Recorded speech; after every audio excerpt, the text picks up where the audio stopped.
Sholat Idul Fitri, kesunahan sholat Idul Fitri.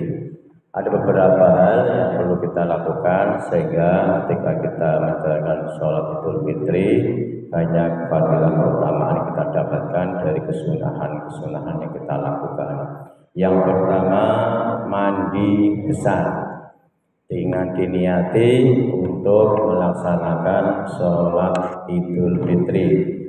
Niatnya nawaitul ghusla li'idil fitri sunnata lillahi ta'ala.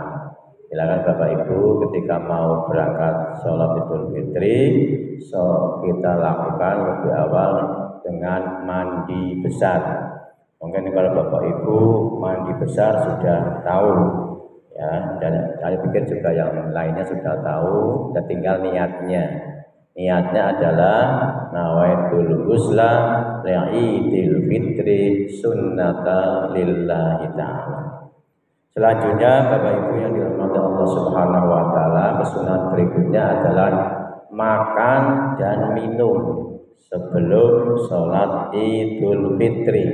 Mengapa ini disunahkan? Karena bahwa pada saat itu diharamkan untuk berpuasa.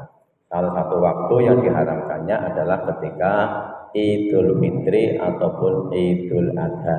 Maka disunahkan Bapak Ibu untuk makan ataupun minum atau makan dan minum sebelum sholat Idul Fitri. Yang selanjutnya ketika berangkat Bapak Ibu dan pulangnya disunahkan dengan rute yang berbeda. Jadi kalau yang Bugis dari sana toh, tapi bukan kemudian muter kalau bagus erosi muter sini bukan. Artinya apa? Kalau mau muter itu ya bagus, nggak apa-apa. Rutenya berbeda, mana muter sana, mau balik lewat Pak Sahri, muter meneh.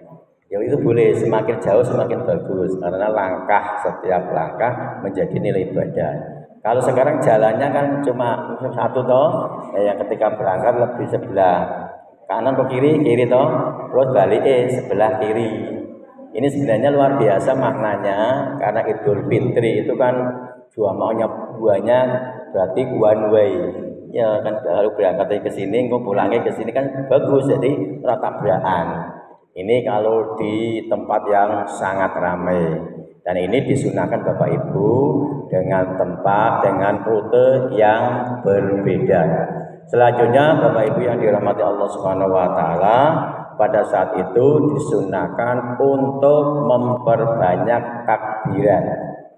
Jadi saat Idul Fitri disunahkan untuk memperbanyak takbiran. Ketika tidak Idul Fitri Bapak Ibu tidak disunahkan. Malah ada yang memberikan hukum dimakruhkan. Karena apa? Jadi kita harus sadar lingkungan dan sadar di sekitar kita.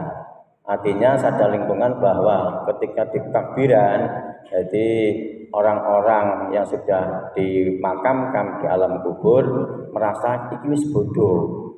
Jadi mereka pun ada keringanan di dalam alam kuburnya ketika bodoh lu kok beda. Makanya Bapak Ibu ketika kita takbiran disunahkan pada saat itu. Dan ketika kita mulai takbirannya mulai kapan? Mulai maghrib untuk Idul Fitri 1 hari 1 malam yang disunahkan. Jadi mulai maghrib, nanti maghrib kembali Idul Fitri. Jadi setelah itu Bapak Ibu tidak disunahkan. Bahkan ada yang memberikan dimakruhkan ketika takbiran. Takbiran Bapak Ibu nanti kita lanjutkan, mudah-mudahan memungkinkan untuk besok.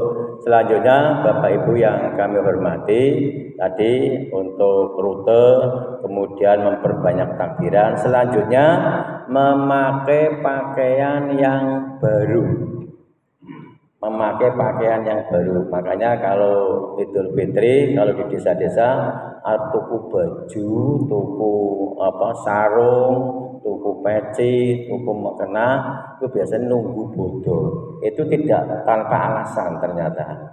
Alasannya ketika memberi kemudian dalam rangka untuk kesunahan ketika dipakai pada saat Idul Fitri punya makna ganda. Di samping sekaligus untuk ganti baju, yang kedua merupakan kesunahan. Bapak Ibu yang kami hormati, yang baru di sini bukan berarti yang baru harga mahal, tidak harus, tetapi yang baru sebagai wujud rasa syukur kita merayakan kemenangan. Kemenangan apa? Kemenangan kita telah melaksanakan ibadah puasa selama 1 bulan penuh plus mampu menjalankan zakatnya.